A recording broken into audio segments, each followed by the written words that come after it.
안녕하세요. 원북 작가 이하림입니다.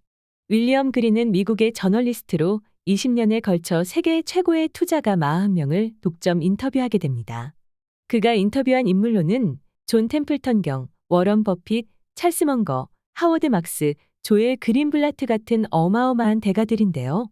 위대한 투자자들을 모두 만나 인터뷰를 진행한 윌리엄 그린도 대단하다는 생각이 들었습니다. 현대판 나폴레온 힐이 아닐까 생각합니다. 그는 전 세계 현인들을 인터뷰한 후 그 내용을 정리해 한 권의 책으로 만들었습니다. 오늘 소개해드릴 돈의 공식입니다. 편하게 읽을 수 있는 책은 아닙니다. 주식과 관련된 기본적인 지식이 있어야 하고 관련 용어들도 알고 있어야 책장을 넘기기 쉽습니다. 책의 밀도도 높고 내용도 촘촘하다 보니 읽는데 시간이 많이 걸리더라고요. 하지만 세계 전반의 경제 상황에 관심이 있거나 주식이나 채권 투자를 하고 있으시다면 재미있게 읽으실 수 있습니다. 저는 이 책을 읽으며 위대한 투자가들의 삶과 지혜를 바로 옆에서 지켜보는 것 같은 기분이 들어 좋았습니다. 투자에 관해 조언을 해줄 멘토를 어디서 찾을 수 있을까 하는 막막한 마음이 들 때 관련 책을 읽으면 위안이 되더라고요. 책은 총 8장으로 이루어져 있고 각 장마다 불을 일구어낸 한 가지 방법이 등장합니다. 오늘은 그 중에서 1장과 7장을 함께 살펴보려고 합니다. 1장의 제목은 워런 버핏을 복제한 남자입니다. 1964년 인도에서 태어난 모니시 파브라이는 뭄바이에서 살던 평범한 아이였습니다. 파브라이의 아버지는 사업가로 활동했는데 창업하는 회사마다 파산을 하고 빚더미에 올랐다고 합니다. 그는 부모님이 모든 걸 잃는 모습을 수차례 지켜봤지만 부모님은 그런 일로 절대 흔들리지 않으셨다고 합니다. 파브라이는 대학에 들어가서 주식시장을 알게 되고 투자 수업을 듣게 됩니다. 투자에 흥미를 느낀 그는 대학 졸업 후 직장에서 열심히 일을 하며 돈을 모읍니다. 그리고 퇴직한 후 IT 컨설팅 회사 트랜스테크를 설립합니다. 회사가 성장하며 직원이 160명으로 늘어났고 그가 30살이 되던 해에 계좌에는 10억이 넘는 자금이 생기게 됩니다. 어느 날 그는 버핏에 관한 책 한 권을 읽게 되고 눈이 휘둥그레지는데요. 버핏이 20살 나이에 투자를 시작해 44년 동안 매년 31%의 수익을 달성했다는 사실을 알게 되었기 때문입니다. 파브라이는 복리의 위대함에 대해 깨닫게 되고 버핏을 모방해야겠다고 생각합니다. 그리고 10억을 1조로 불리기 위한 30년 게임을 시작합니다. 파브라이는 말합니다. 저는 뻔뻔한 흉내쟁이입니다. 제 삶의 모든 것은 복제된 것입니다. 제게는 독창적인 아이디어가 없습니다. 파브라이는 버핏과 관련된 모든 자료를 읽고 또 읽으며 체계적인 방법으로 버핏의 머릿속을 들여다보았고 그를 통해 실수를 줄이며 브랜드를 구축하는 법을 배웠습니다. 나중에는 버핏의 기부 방식까지 따라해 인도에 재단을 세웠고 가난한 학생들이 대학에 들어갈 수 있도록 지원합니다.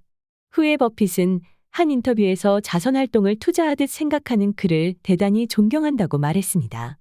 수제자가 스승의 축복을 받은 것이지요. 버핏은 주식 가격이 저렴해질 때까지 수년간 기다릴 줄 아는 사람이었습니다. 그는 시장이 과열되었을 때 침착하였으며 폭락했을 때 주식을 사들일 수 있는 냉철함을 가지고 있었습니다. 투자를 해보신 분은 아시겠지만 주식이 매력적인 가격으로 내려올 때까지 하염없이 기다리는 게 생각보다 쉽지 않습니다. 특히 주식시장이 호황일 때에는 지금 사지 않으면 놓칠 것 같은 기분이 절로 들거든요.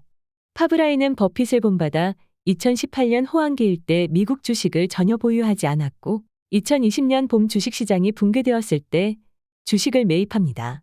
극도의 인내심이 없다면 불가능한 행동입니다. 버핏이 종목을 고르는 방법 중 하나는 자신의 능력 범위에 포함된 종목에만 투자해야 한다입니다. 따라서 파브라이 역시 기업을 분석할 때 내가 정말로 이해하고 있는 것인가? 라고 먼저 묻는다고 합니다. 둘째, 아무리 좋은 주식이라도 안전마진이 충분히 생기도록 내재 가치보다 대폭 할인된 가격에 거래해야 한다입니다. 셋째, 회사가 지속성 있는 경쟁 우위를 가져야 하고 CEO가 정직하고 능력 있는지 확인해야 합니다. 넷째, 기업의 재무제표가 명확하고 단순해야 합니다. 파브라이는 버핏의 투자 원칙을 똑같이 따라해서 성공하게 됩니다. 버핏의 방법만 따라해도 성공할 수 있다는데 왜 현실에서는 버핏의 체계적 방식을 복제하는 투자자가 적을까요? 파브라이가 대답합니다. 그 사람들은 저처럼 뻔뻔하지 않아요. 그들에게는 더 많은 자아가 있죠. 위대한 복제 전문가가 되려면 시작 전 자신의 자아를 점검해야 해요. 저는 이 말이 참 공감이 되었습니다. 제 안에도 잘난 자아들이 너무 많은데 그 자아를 깨지 않으면 절대 성공한 이들의 모습을 복제할 수 없고 앞으로 나아갈 수 없다는 걸 느끼거든요. 2007년 파브라이는 버핏과의 점심 식사가 걸린 자선 경매에 참여해 8억이 넘는 거금을 내고 낙찰받게 됩니다. 점심 식사를 하며 버핏은 어떤 경우에도 서두르지 말고 수십 년 동안 복리를 유지하면 부자가 될 수 있다고 조언합니다. 스테이크와 해시브라운, 코카콜라로 식사를 하며 버핏은 말합니다. 번 것보다 적게 쓰는 일반 투자자를 약간 넘어선다면 평생 굉장한 부자로 살 수밖에 없어요.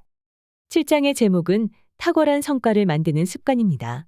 금융지주회사 마켈 코퍼레이션의 공동 CEO를 맡고 있는 톰 게이너는 삶의 모든 영역에서 꾸준함을 강조합니다. 만약 그가 달리기를 시작한다고 결심하면 비가 오던 휴일이건 상관없이 매일 조금이라도 달리기를 합니다. 게이너는 말합니다. 위대한 성공의 비결을 알고 싶나요? 조금씩이라도 어제보다 나은 오늘을 만들면 됩니다. 그런 일을 시작하기 위한 방법은 다양합니다. 하지만 핵심은 반복하는 데 있습니다. 게이너는 그의 철학을 투자에도 적용하여 30년 동안 변치 않는 4가지 원칙을 바탕으로 종목을 선정합니다. 첫째, 자본 수익률이 양호하고 레버리지 비율이 낮아 수익성이 좋은 사업을 물색해야 합니다. 둘째, 경영진의 재능과 진실성에 동일한 잣대가 적용되어야 합니다. 셋째, 회사가 이익을 상당한 수익률로 재투자할 기회를 충분히 보유해야 합니다. 넷째, 합리적인 가격의 주식을 매수할 수 있어야 합니다. 버핏이 추구하는 원칙과 겹치는 부분들이 있죠. 게이너 역시 30년 동안 장기간 주식을 보유하며 복리 효과를 잘 활용하였습니다. 또한 무분별한 거래를 줄이고 수수료가 부담되는 금융상품을 매수하지 않음으로써 비용을 최소화하는 방식을 선택합니다. 게이너는 버는 것보다 늘 적게 쓰며 책을 손에서 놓지 않으려 노력합니다. 일찍 일어나고 매일 달리기를 하며 식사 시간에는 샐러드를 좀 더 많이 담습니다. 어느 하나 대단한 것이 없어 보이지만 이런 습관들이 모여 오랜 시간에 걸쳐 축적되면 언젠가 놀라운 결과가 나타납니다. 게이너는 말합니다.